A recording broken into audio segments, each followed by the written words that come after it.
I'm very listener. Back in the 1970s, my friend David Kwiatkowski and I, myself, did lyrics. He did the main part, and I've got one to read in a couple of seconds. But first of all, I'll show you a card from Jimmy Carter just before he became President of the United States of America. And on the other side, as you can see, is his signature. Also, we were lucky enough to have a personal letter from Elizabeth Taylor on Hadleigh paper with her autograph. Now that she's dead, it's probably worth quite a lot of money. I'll now read one of David's lyrics about Elvis, legacy of a legend. He stood on stage in jet black leather, microphone in hand, engraved in the world's memory forever, timeless, do you understand? The magic music he made has stood the test of time. Ages like the king he was, that memory is all mine. Teddy bears and good luck charms he has taken to the tomb. They resurrect now and then again, like new life beats in the womb. Elvis Presley, we haven't forgot the ecstasy you gave. With the music in your heart, it reminds us to be brave. You held court for the last time in August 1977. For those of us you left behind, we'll see you again in heaven. Thank you very much.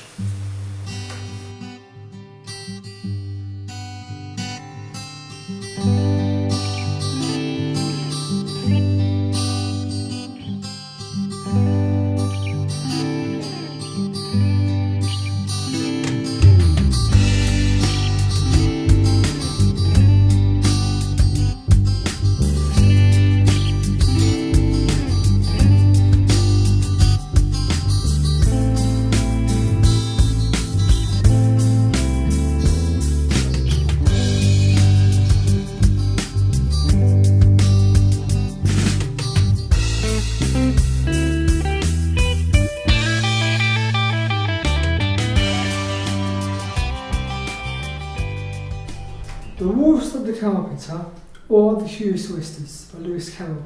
The sun was shining on the sea, shining with all its might. He did his very best to make the billows smooth and bright. This was because it was the middle of the night.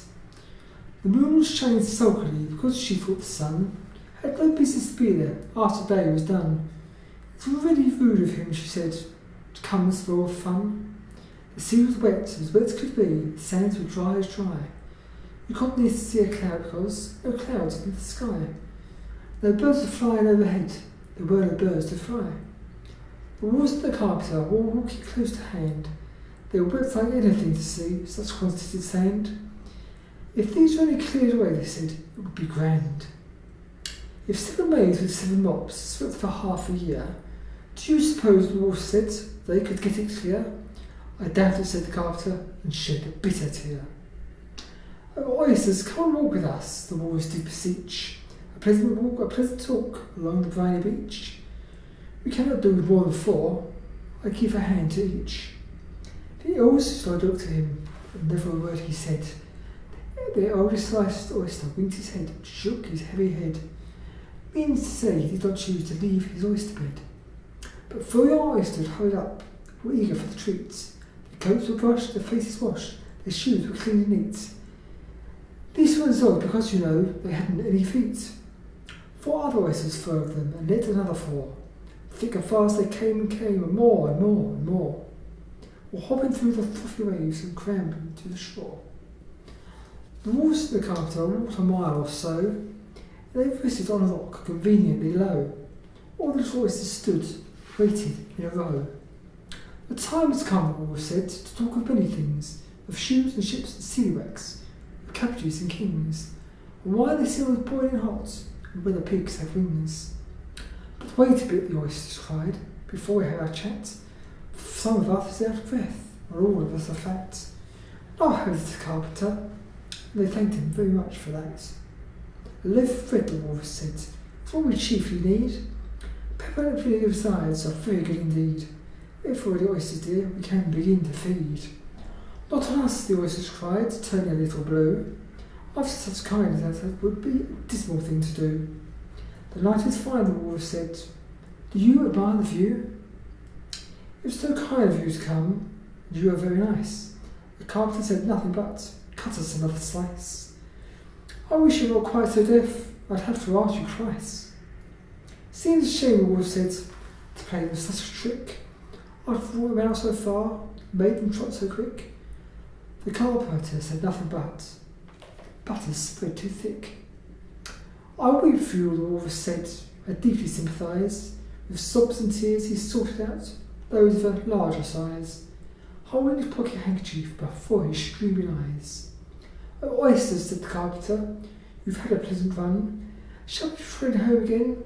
But answer there came none. This was scarcely odd because they'd eaten every one. Love's Farewell Toast by Tina Stewart. I don't understand why. I'm unattractive. I haven't let myself go like a lot of my friends who've been married a long time. In fact, I get lots of whistles and second looks from the contractors at work. So why? Why is the only man that ever mattered to me betrayed me and humiliated me with that trollop? It's certainly not for her looks. She does look the wrong side of 50, and that awful nose. It must be those big tits, desperately displaying them like prize puppies. Or perhaps it's her willingness to please. Anyway, anyhow, I've heard the blokes at work talking about her speciality in very graphic detail. Slut. So why would he do that to me? With her, of all people? We were childhood sweethearts. Forever loves. Anyway, I'm not going to get any answers sitting here like this, am I? I have to sort my face out before I go down there again.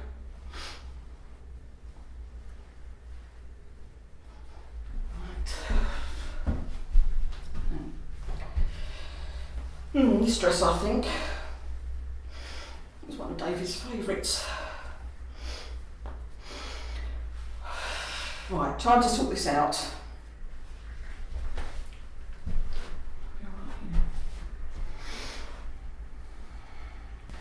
Well, I don't suppose you've got a lot to say for yourself, Carol.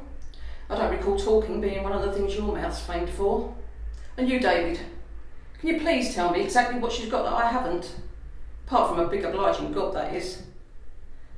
Or perhaps that is the sole attraction. Was it really worth destroying 24 years of marriage? For a blowjob? In our bed? I can't believe you brought her into our home, let alone our bed.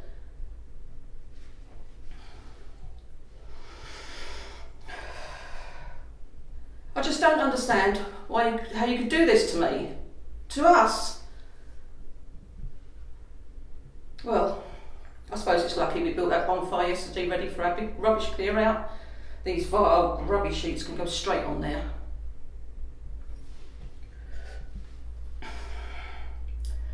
You know, I have nothing else to say. Except goodbye.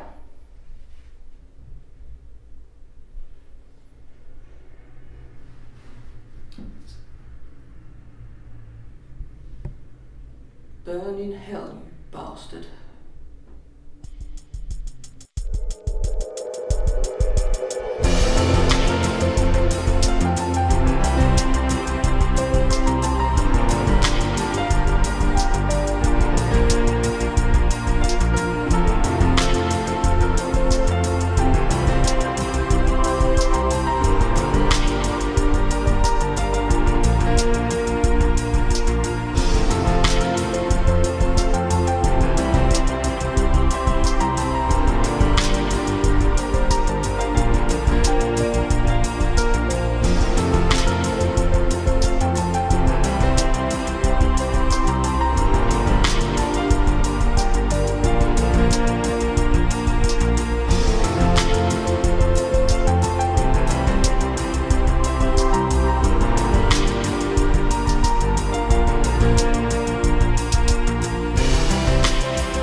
Thoughts of blood dripping through my mind. I can see it, smell it, practically taste it. My eyes are burning, seared red from the saline of my tears. Darkness is everywhere, only tiny slight glimpses of light shining through. I cling to those shards, those fragments of truth. Everything else is lies. A sound, a glottal utterance echoes through the room. It is my voice, but I don't recognize it. It doesn't sound like me. The sobs continue. My fists tighten, my fingernails press into the palms of my hands. It hurts, but the pain is sweet. It reminds me I am alive. Life. What is it to be alive? Is my breathing and beating heart all there is? How can they continue when all that feels like me wants them to stop? Where do I begin and these bad thoughts end? I gasp for air. My head is spinning around and round. Please, someone make it stop. The storm is intense inside my mind. A cyclone of negativity, doubt, self-loathing, and hate. Nothing I do will slow it down. Nothing I do will make it stop. I keep trying. Pills, they'd be easy. There's some in the drawer. No, I can't. What about him? What about me? This isn't what I really want.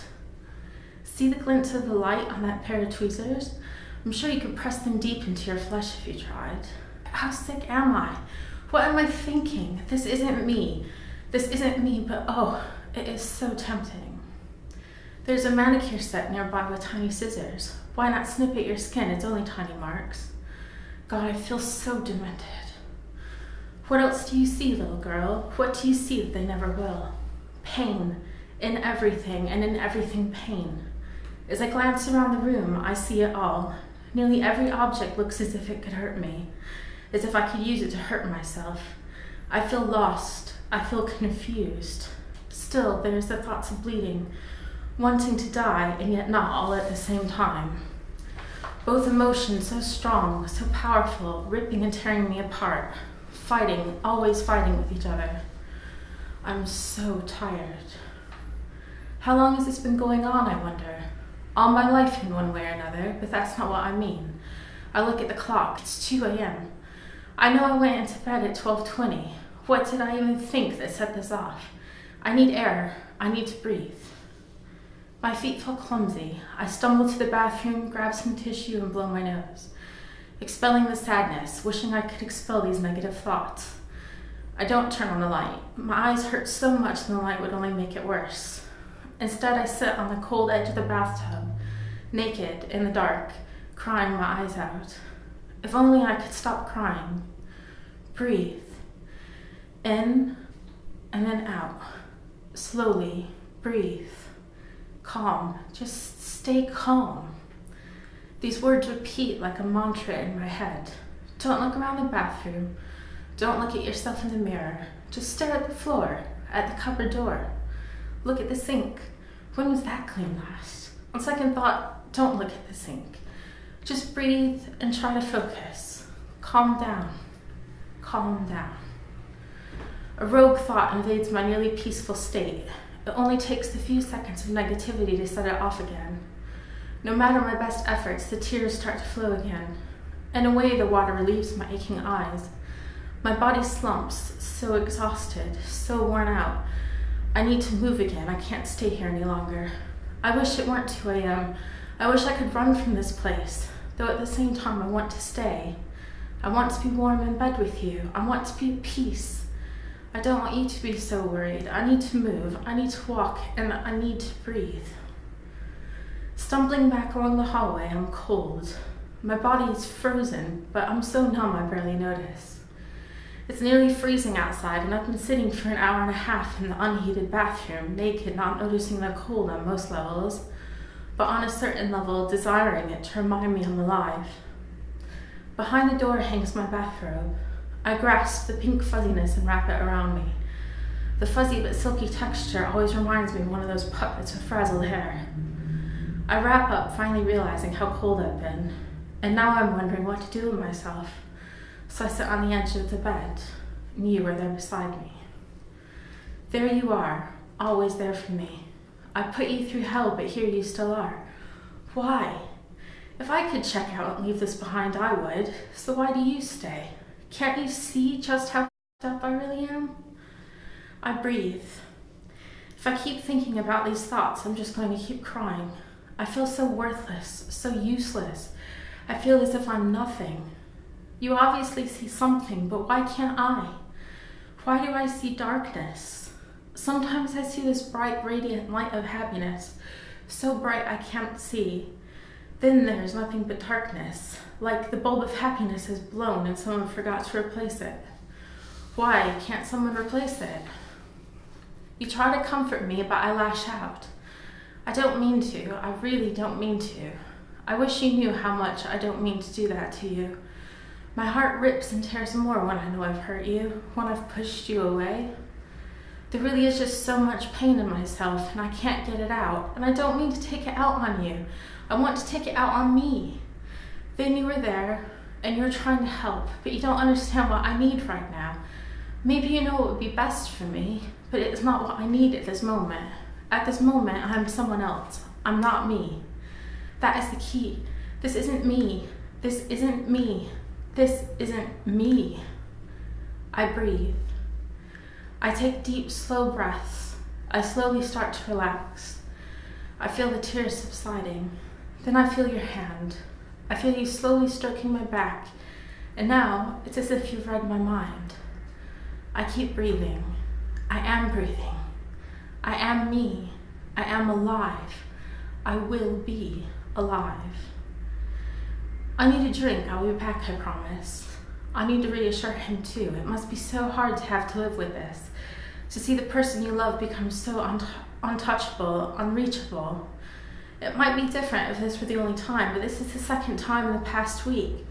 I'm so tired. He must be as well. I walk this time to the kitchen. I open the fridge and I'm reminded how badly my eyes ache when the searing light pierces the darkness. Orange juice, the vitamin C will replenish my tired and aching body. I open the bottle and gulp down several mouthfuls. It's a sweet but acidic taste, and it seems to burn my throat, which is raw from all the sobbing and choked back cries of pain. The pain feels good in a way. It reminds me I'm alive, that I'm still breathing, that it is not a final pain. As I close the door on the fridge, I pause. I rest my head against the cold aluminum.